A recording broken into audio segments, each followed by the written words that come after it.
uyu munsi uramutse upfuye umukunzi wawe yabona undi mukunzi kandi akamukunda kurusha uko wigeze agukunda. Ku kazi bagusimbuza undi mukozi mu gihe kitarenze n'iminsi 2. Inshuti zawe zabona undi mucuti ukurenze kandi bakabana neza kurusha uko mwigeze mubana. Ku ishuri aho wiga intebe wicaragaho hakicara undi munyeshuri, ariko kano kanya uramutse upfuye wawe na mama wawe nta wundi mwana umeze nkawe bazigera babona, nta wundi mukobwa mwiza nkawe cyangwa umusore mwiza nkawe bazigera babona. Kuri iyi si yaremwe n'Imana, papa wawe na mama wawe nibo bantu ba mbere bifuza ko utera imbere kubarusha, nibo bantu ba mbere bifuza kugera ku byo batigeze bageraho. Abavandimwe bawe nibo bantu ba mbere bifuza kwiga amashuri utayo nabo bize.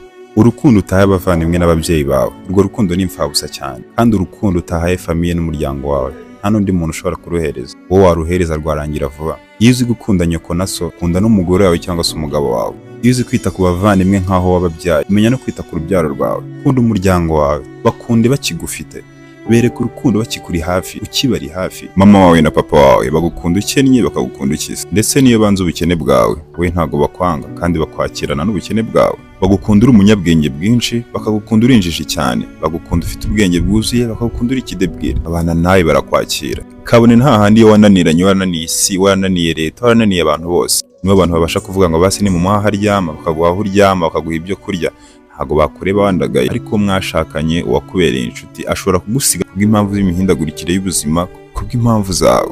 Kunda umuryango wawe, baragusengera cyane ko utazi no kwisengera. Amasengesho ya mama wawe na papa wawe ndetse n'abavandimwe, ibyo bakwifuriza nibyo biguteza intambwe, cyane ko utazi no gusenga nk'uko bikwiriye.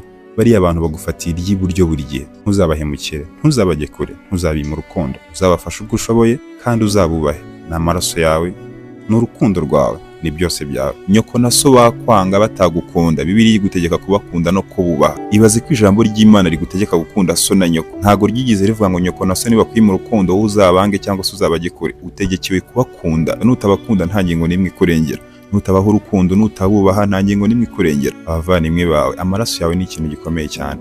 Nshuti yanjye, ntugatatire igihango cy'amaraso, ntukagikurira ijambo ry'Imana rivuga ku maraso yawe, ababyeyi bawe ndetse n'abavandimwe bawe. Imbere y'abandi, famiye yawe, abandi ugerageze kubakunda nk'uko ukunda famiye yawe. Ndabakunda cyane. Peace, open love.